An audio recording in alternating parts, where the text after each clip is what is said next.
વિદ્યાર્થી મિત્રો, ગઈકાલ સુધી આપણે ગયા લેક્ચરમાં સ્વાધ્યાય 3.4 દાખલો 2 ના પહેલો અને બીજો ગણ્યો. બરાબર છે. હવે દાખલો આવ્યો ત્રીજો. રકમ જરા ધ્યાનથી જો અભ્યાસ કરીએ. બે અંકોની સંખ્યાના અંકોનો સરવાળો 9 છે. બરાબર છે. વળી સંખ્યાના 9 ગણા કરતો મળતી સંખ્યા એ અંકોની અદલાબદલી કરતા મળતી સંખ્યા કરતા 2 ગણી છે. તો તે સંખ્યા શોધો. હવે આપણે સમજીએ પેલા દાખલા.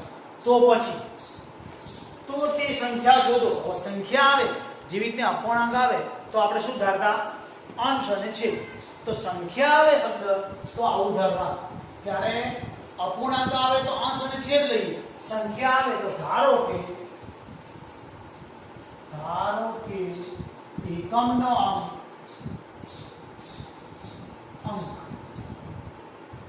સંખ્યા આવે તો ધારો કે સંખ્યાનો એકમનો, ચલો ધારો કે સંખ્યાનો એકમનો અંક x. એકમનો અંક શું છે? x. અને દશકનો અંક y છે. આવું ક્લિયર કટ આપણે મગજમાં ફિટ થઈ જ જવું જોઈએ. સંખ્યા આવે એકમનો x ધારો, દશકનો y. ઉલટું ધારો ચાલશે, કોઈ ફરક નહીં પડે. તો માટે સંખ્યા બરાબર 10y વત્તા x. કેમ 10y વત્તા x સમજવું હોય તો 46 છે આપણે. તો બે ટુકડા પાડીએ તો 46 માંથી શું થાય? 6 અને 40 બે થાય. આ 46 ના બદલામાં 6 વત્તા 40 થાય. તો મતલબ એકમનો અંક તો સીધો લખાય, પણ દશકના અંકને 10 વડે ગુણીને લખાય. તો એકમનો અંક x લખ્યો તો દશકના અંકને 10y. સમજ્યા? તો હવે ઉલટું ધાર્યું હોય તો 10x આવે અને વત્તા y. બરાબર? સંખ્યા બરાબર સંખ્યા આવી ગઈ 10y વત્તા x. ક્લિયર? ક્યારે? જ્યારે સંખ્યા આવે તો એકમનો અંક દશકનો અંક ધારી લેવાનો, દશકના અંકને 10 વડે ગુણીને વત્તા લખવાનો. આ સંખ્યા મળી. એટલે કે આ મૂળ સંખ્યા. કઈ સંખ્યા? મૂળ સંખ્યા. આ મૂળ સંખ્યા કહેવાશે. હવે શું કરવાનું આપણે? તો રકમમાં લખ્યું બે અંકોની સંખ્યાના અંકોનો સરવાળો 9. શું લખ્યું છે? અંકોનો સરવાળો. અંક કયો છે? x વત્તા y બરાબર. અહીં લખતા બહુ લખવું લખી દેવાય. અંકોનો સરવાળો 9. અંકોનો સરવાળો 9. તો અંકો એટલે x વત્તા y બરાબર 9 અને પણ નંબર 1. આ વસ્તુ ક્લિયર થઈ. અંકોનો સરવાળો. અંક કયા? x અને y. આમાં અંક કયો? 4 અને 6. બરાબર? તો આ x અને y. તો x y નો સરવાળો 9 છે. હવે રકમો કીધું છે ધ્યાન આપજો. વળી તે સંખ્યાના 9 ગણા. એટલે આ સંખ્યા છે આપણી કઈ આ, એને 9 વડે ગુણવા. 9 ગણા મળવાથી એ અંકોની અદલાબદલી કરતો મળતી સંખ્યા. અદલાબદલી કરતો મળતી સંખ્યા. આ વસ્તુ ધ્યાન આપજો. અંકોની લખેલું છે અંકોની અદલાબદલી. અંકોની અદલાબદલી કરતા મળતી નવી સંખ્યા બરાબર. કઈ સંખ્યા? નવી સંખ્યા. પેલી મૂળ સંખ્યા હતી. સંખ્યા બરાબર. તો ખાલી અંકોની અદલાબદલી. આ અંક બદલી નાખવાની. 10 તો એમને એમ જ રહેશે. અંકોની અદલાબદલી કરતો મળતી નવી સંખ્યા. એટલે આ બે અંકો બદલ્યા. 10 તો એમ આ નવી સંખ્યા. હવે રકમના આધારે રકમ શું કીધું હતું કે સંખ્યાના 9 ગણા.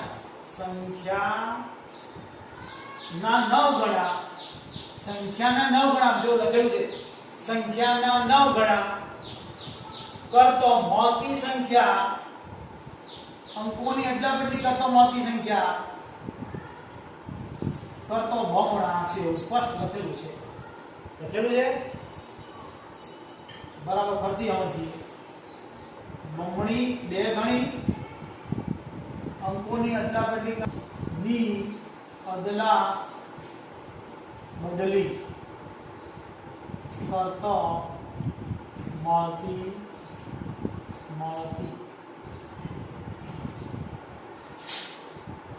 બે ઘણા છે લાગો બરોબર તો 9 કરી સંખ્યા લખવાની તો કઈ સંખ્યા મૂળ સંખ્યા કઈ છે 10y વત્તા બે અંકોની અદલા બદલી કરતો મળતી સંખ્યા અંકોની અદલા બદલી કરતો મળતી સંખ્યા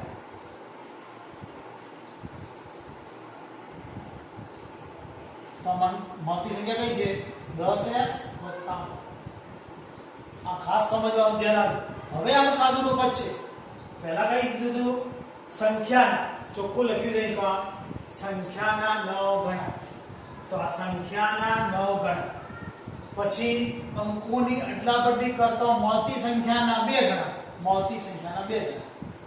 તો હવે આનું સાદું રૂપ આલી 90y વત્તા 9x બરાબર 20x વત્તા 2y વાનું સાદુરૂપ થશે 9x કયા 9x આરે માઈનસ 20x આ બદલા વત્તા 90y માઈનસ 2y આ 90y અને આ 2y બરાબર છે બરાબર તો આનું સાદુરૂપ આવીએ કેટલા થશે -11x થાય -11x અને અહીં કેટલા થશે તો 2 જતા રહેશે એટલે કેટલા થશે 88 y બરાબર 0 આમાંથી 11 કોમન નીકળે તમાર નજરે એટલે 11 કોમન નીકળે તો -x પ્લસ 11 88 8 y બરાબર 0 આપણને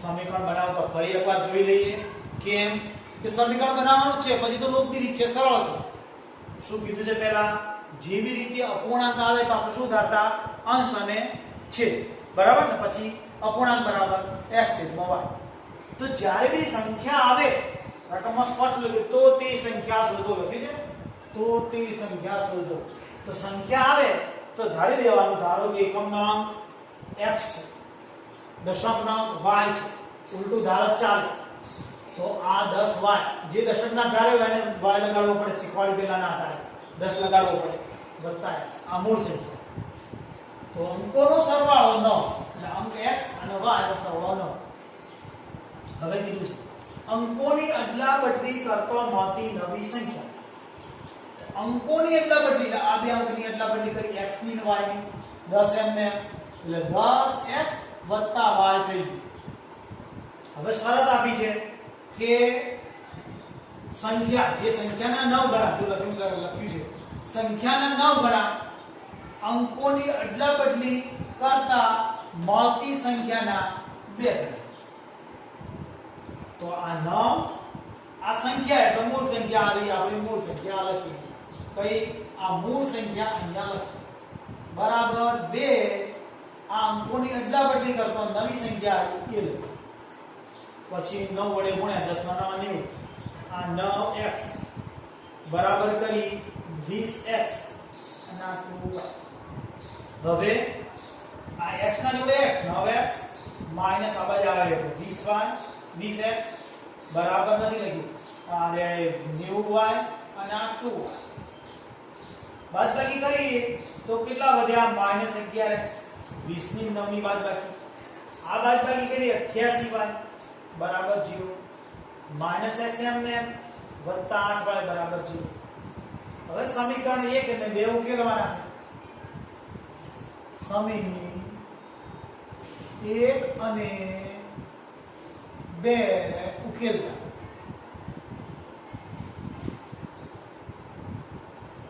ઉકેલીએ છીએ કેવી રીતે x y બરાબર 9 પહેલું સમીકરણ બીજું સમીકરણ -x વત્તા 11y ના 8y છે તો 8 બરાબર 0. હવે કોઈ ગુણવાની જરૂર નથી બરાબર સીધા x ઉડી ગયા પ્લસ માઈનસ તો કેટલા થયા 9y બરાબર 9 થશે ને 9y કેવી રીતે આ 8 અને 1 9 માટે y બરાબર 9 ભાગ્યા 9 માટે y બરાબર 1 સમજી ગયા છો y બરાબર 1 પાછળ શું આવે ખબર છે હવે ની કિંમત સમીકરણ 1 માં મૂકતા સમીકરણ 1 માં મૂકવાનું સમીકરણ 1 આવ્યું આપણું x વત્તા y બરાબર 9 તો x ની જગ્યાએ x y ની જગ્યાએ કેટલા 1 બરાબર 9 તો માટે x ની કિંમત કેટલી આવશે x બરાબર 9 ઓછા 1 તો x બરાબર કેટલા આયા 8 તો હવે આપણે છેલ્લે સંખ્યા શોધવાની છે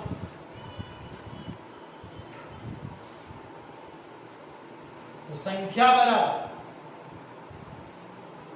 સંખ્યા આ રહી આપણે કેટલી છે આ 10 એટલે એકમ આપણે ડાયરેક્ટ લખશું એકમ દશક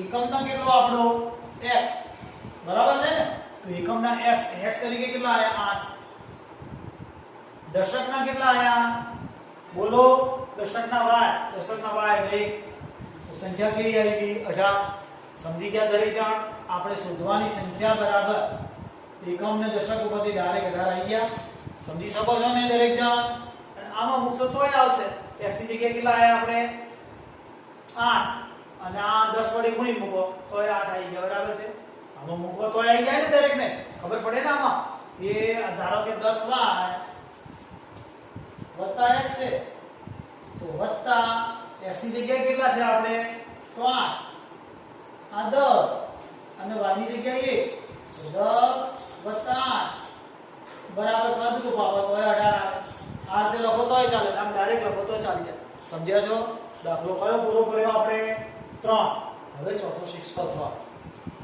રકમ સમજી મીના રૂપિયા 2000 ઉપાડવા ત્યાં મીના રૂપિયા 2000 ઉપાડવા બેંકમાં ગઈ હતી કેટલા રૂપિયા ઉપાડવા 2000 રૂપિયા ઉપાડવા બેંકમાં ગઈ તેણે કેશિયરને કહ્યું કે તે મને માત્ર 50 રૂપિયાની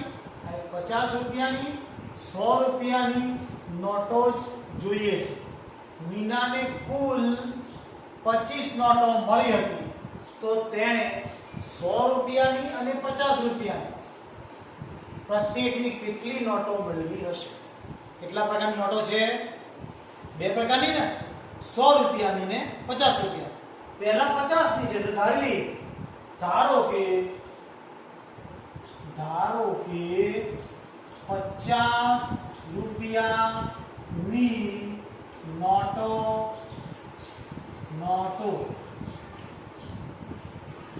ની સંખ્યા x છે ને અને 100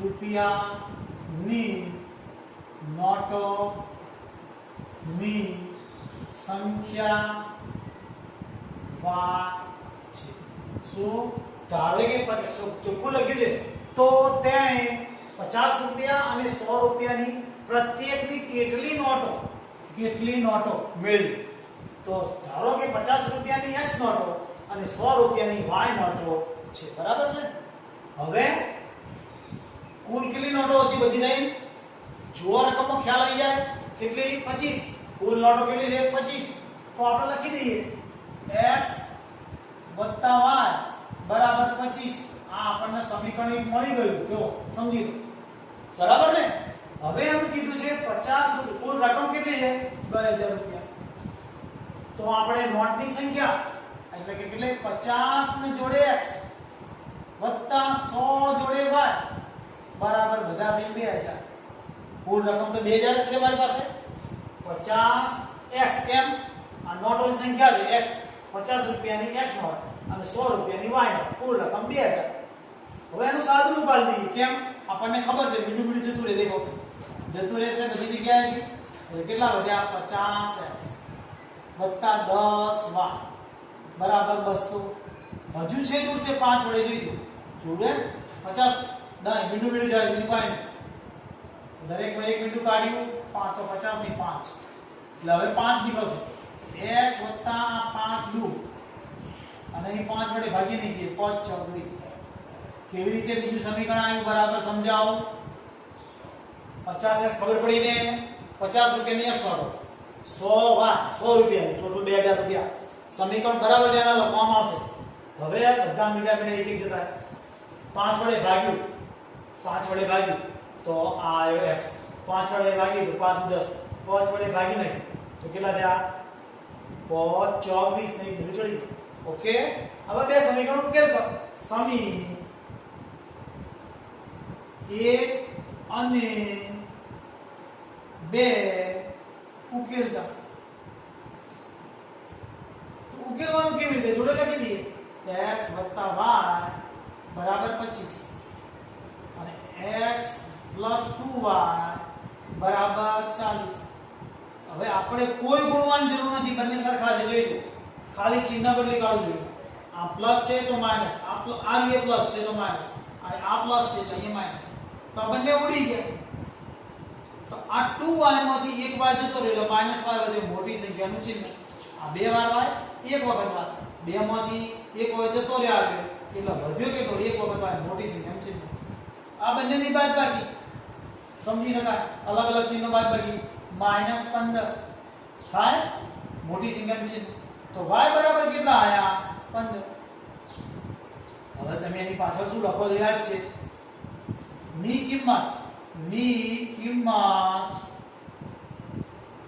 સમી 1 માં મૂકતા. બરાબર? સમીકરણ 1 માં મૂકી દઈએ આપણે. x + y બરાબર 25 છે. હવે x ની જગ્યાએ કેટલા આપણે એ શોધવા છે અને y ની જગ્યાએ કેટલા? 15. 25 થઈ ગયા. હવે x બરાબર 25 - 15. x બરાબર કેટલા આયા આપણને? 10. સમજ્યા તમે? x ની કિંમત 10 આવી એટલે આપણે કઈ આવી? 50 રૂપિયાની નોટો. 50 રૂપિયાની નોટો ની સંખ્યા x બરાબર 10 બરાબર નંગ. 10 નંગ કેવા? 10 નો 100 રૂપિયાની નોટો ની સંખ્યા બરાબર y આપણે ધાર્યા હતા. y બરાબર કેટલા આયા? તો 15. સાચું ખોટું કરવું હોય તો આ બંનેનું ચેક કરી લેવાનું. સરવાળો અહીંયા મૂકો x ની y ની 25 થઈ ગયા. એ જ રીતે અહીંયા થઈ જશે બીજા સમીકરણમાં કે x એટલે કેટલા? 10 અને y એટલે કેટલા? x તો 10, y એટલે કેટલા છે? 15. 15 દુ 30, 30 દુ 10 40 થઈ ગયા. એ રીતે ઉકેલી શકાય. દાખલો કયો પૂરો કર્યો? ચોથો. હવે આપણે લઈ લઈએ એટલે સ્વાધ્યાય પૂરું થઈ જાય. એક પ્રતિષ્ઠિત પુસ્તકાલય. શું છે? પ્રતિષ્ઠિત પુસ્તકાલય પ્રથમ 3 દિવસ, શબ્દ ધ્યાન આપજો, પ્રથમ 3 દિવસનું એક પુસ્તકનું નિશ્ચિત ભાડું. શું? નિશ્ચિત ભાડું લે. 3 દિવસ લાગે તો કોઈ એક નિશ્ચિત ભાડું રહે. બરાબર? અને પછીના પ્રત્યેક દિવસ દીઠ, આ દિવસ દીઠ, પ્રત્યેક દિવસ દીઠ અતિરિક્ત ભાડું લે છે. સરિતા 7 દિવસના 21 રૂપિયા, 27 રૂપિયા, 5 દિવસ પુસ્તકના રાખવાના 21 રૂપિયા ચૂકવે છે. તો પછીનું અગત્યનું વાક્ય, તો નિશ્ચિત ભાડું અને પ્રત્યેક વધારાના દિવસનું ભાડું શોધો. તો આપણે એવું થયું ને, ધારો કે નિશ્ચિત ભાડું એટલે કેટલા દિવસનું? 3 દિવસનું. ધારો કે 3 દિવસનું નિશ્ચિત ભાડું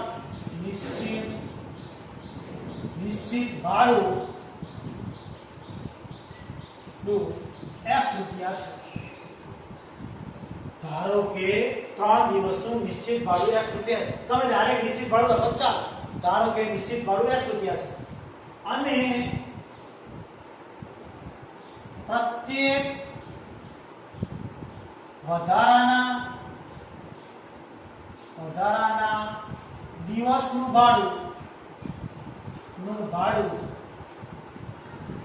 y રૂપિયા. દરેક દાખલામાં આપણે શીખવાડી છે તો પછીનું પકડવાનું વાક્ય ધારવા માટે. ધારો કે નિશ્ચિત ભાડું 3 દિવસનું લખો સારું x રૂપિયા છે અને પ્રત્યેક વધારાના દિવસનું ભાડું y રૂપિયા છે. પાક્કું થઈ ગયું વાત? ક્લિયર? હવે લખ્યું છે સમીકરણ પહેલા માટે કે સરિતા 7 દિવસના કેટલા 7 દિવસના એટલે 7 દિવસમાંથી 3 દિવસનું નિશ્ચિત ભાડું x 7 દિવસમાંથી 3 દિવસનું તો નિશ્ચિત ભાડું x વત્તા કેટલા જણા વધ્યા 7 માંથી 3 કાઢો એટલે 4 થયા 4y બરાબર કેટલા તો 27 રૂપિયા. સમીકરણ નંબર 1 બરાબર સમજો શું કીધું મેં x તો 3 દિવસનું ભાડું વધ્યા કેટલા દિવસ 7 દિવસના ચૂકવે છે 27 તો 4 વધ્યા દિવસે 4 દિવસના y રૂપિયા લખે 27 રૂપિયા ચૂકવે. એ જ રીતે બીજી વાર કેટલા 5 દિવસના 5 દિવસના કેટલા રૂપિયા ચૂકવે છે 21 એટલે 5 દિવસ છે એટલે x તો છે જ એટલે 3 દિવસના અને વધ્યા કેટલા 2 દિવસના વધ્યા ને 2 દિવસના બરાબર 21 આ પરિણામ નંબર 2 બરાબર સમજો સમીકરણ કેવી રીતે બનાવ્યું.